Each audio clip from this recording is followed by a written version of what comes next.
राम राम मेरे किसान भाइयों।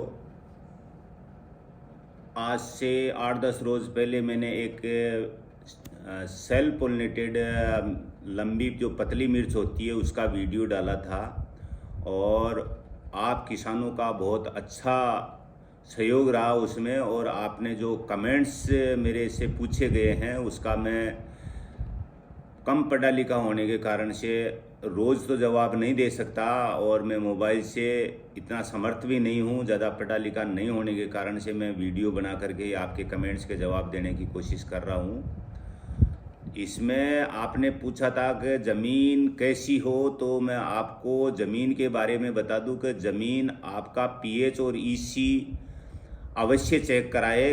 अपनी अपनी जो भी जहाँ का भी क्षेत्र है वहाँ अपने खेत की ज़मीन को आप अपने कृषि विभाग या उद्यान विभाग जहाँ भी अपनी कृषि लैब हो वहाँ ले जा करके अपनी ज़मीन का पीएच और ईसी परीक्षण करवाएं, जिससे आपको एक मृदा स्वास्थ्य कार्ड मिलेगा वहाँ, जिसमें आपको ये पता होगा कि हमारे ज़मीन में कौन सा फर्टिलाइज़र की मात्रा तो कम है और कौन सा फर्टिलाइज़र ज़्यादा मात्रा में है। तो वहाँ अपने वैज्ञानिक आपको सारी चीज़ इसके बारे में जानकारी देंगे। और दूसरी चीज़ जो हम कर रहे हैं सॉइल सोलराइजेशन, जो बीमारियों का खात्मा होता है वो केवल एक सॉइल सोलराइजेशन से ही होता है। सॉइल सोलराइजेशन एक सूर्य की किरणों के द्वारा ज़मीन के ऊपर ताप दे करके उसको सॉइल सोलराइजेशन बोला जाता है। उसका मैं 2-4 रोज़ में एक वीडियो बना करके डालूँगा, जिससे कि जो हम क्रियाएं करते हैं उससे पहले वो भी मैं सारी की सारी आपको बताने की कोशिश करूँगा। और जो फर्टिलाइज़र के बारे में आपने जो मेरे से सवाल पूछे हैं कि इसमें कौन सा फर्टिलाइज़र दे, कितनी मात्रा में दे, तो मैं आप किसान भाइयों से रिक्वेस्ट करता हूं कि फर्टिलाइज़र के बारे में ज़्यादातर जानकारी आप जो फसल लगाते हो उसके आधार पर दी जाती है। आपकी फसल कौन सी अवस्था में है तो मैं उसके बारे में जो भी जानकारी है मैं ज़्यादातर डिस्क्रिप्शन में देने की कोशिश करूँगा। और ज़्यादातर आप लोग बाग केमिकल फर्टिलाइज़र को छोड़ करके अगर आप बायोलॉजिकल फर्टिलाइज़र अगर अपनाओगे तो अपने जो ज़मीन से संबंधित ज़मीन की उर्वरक क्षमता है वो ज़्यादा बढ़ेगी, और जो बायोलॉजिकल बैक्टीरिया है उनका भी आवागमन ज़्यादा होगा।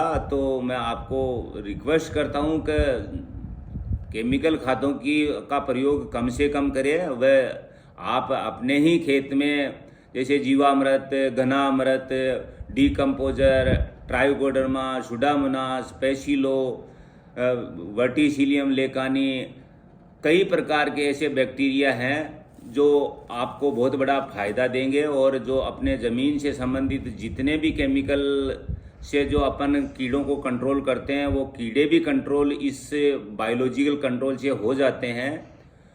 तो लास्ट में मेरे कई किसानों ने पूछा कि आप पौध लगाते हो या बीज लगाते हो, तो मैं आपको बता दूं कि आप अगर सर्दी की फसल कर रहे हो तो सर्दी में आप कोकोपीट में पौध करके ही लगाएं, क्योंकि उस टाइम पर आपको ज़्यादा छोटे पौधे में बीमारी अटैक करने का चांस ज़्यादा होता है। अगर आप ऑफ सीजन में अगर गर्मी में करते हो तो आप उस टाइम पर पौध मत करना, क्योंकि उस टाइम पर डायरेक्ट सीड ही लगाना। और जो बीज के बारे में कईयों ने पूछा था कि आपने इसका नाम नहीं बताया, तो मैं आपको बता दूं कि बीज का नाम इसका नेमाफायर है, और ये 2 वैरायटी मेरे अभी कोड नंबर में दी गई है, क्योंकि ये डेमो था, इसका पैसा नहीं लगा मेरे, और वैरायटी बहुत अच्छी निकली है ये। तो मैं इसके टोल फ्री के नंबर के बारे में मैं डिस्क्रिप्शन में इसका नंबर दूंगा, जिससे आप सारी की सारी जानकारी जो भी कंपनी इसको लॉन्च किया है उससे आप जानकारी लेते रहना। और जो इसके बारे में कई किसानों ने पूछा था कि ये बाहर ओपन में भी हो सकती है क्या। जैसे ज़्यादातर ये हम जो मिनी इजराइल में किसान जो सीडलेस खीरा कर रहे थे तो उनको एक रास्ता नहीं दिख रहा था कि हम अलग फसल लगाएं तो कौन सी लगाएं, क्योंकि जो परंपरागत मिर्च हम लगाते तो उसमें पोलिनेशन की ज़रूरत पड़ती थी। ये एक नई बीज मिलने से हमारे को ये सेल्फ पोलिनेटेड बीज मिल गया, तो इसमें हमारे को पोलिनेशन करने की ज़रूरत नहीं है। अगर कोई किसान बाहर ओपन में भी करना चाहता है इसको तो ये हो सकती है, क्योंकि हमारे राजस्थान में पाड़े का प्रकोप बहुत ज़्यादा मात्रा में होता है, तो मैं आपसे रिक्वेस्ट करता हूँ कि अपने क्षेत्र में अगर पाड़ा नहीं पड़ता है तो आप उस जगह इसको लगा सकते हैं, क्योंकि इसमें जो इसकी खूबी है वो चमक है। ये चमक होने के कारण से मार्केट में तुरंत बिक जाती है और इसका एवरेज भाव भी बहुत अच्छा मिला हमारे को। ये कम से कम हमारे 15 रुपये से लेकर के तकरीबन 60 रुपये किलो तक मिली। और लास्ट में मैं सभी किसानों से रिक्वेस्ट करता हूं कि आप इस नए बीज के बारे में अच्छी तरह से तहकीकात करके ही बीज लें, क्योंकि नया बीज होने के कारण से कई कंपनियां फर्जीवाड़ा भी कर देती है इसमें। तो आप फर्जीवाड़े से बचें। और जो मैं टोल फ्री नंबर दे रहा हूँ नीचे डिस्क्रिप्शन में, तो उसमें आप पूरी अच्छी तरह से तहकीकात करके ही लें। धन्यवाद।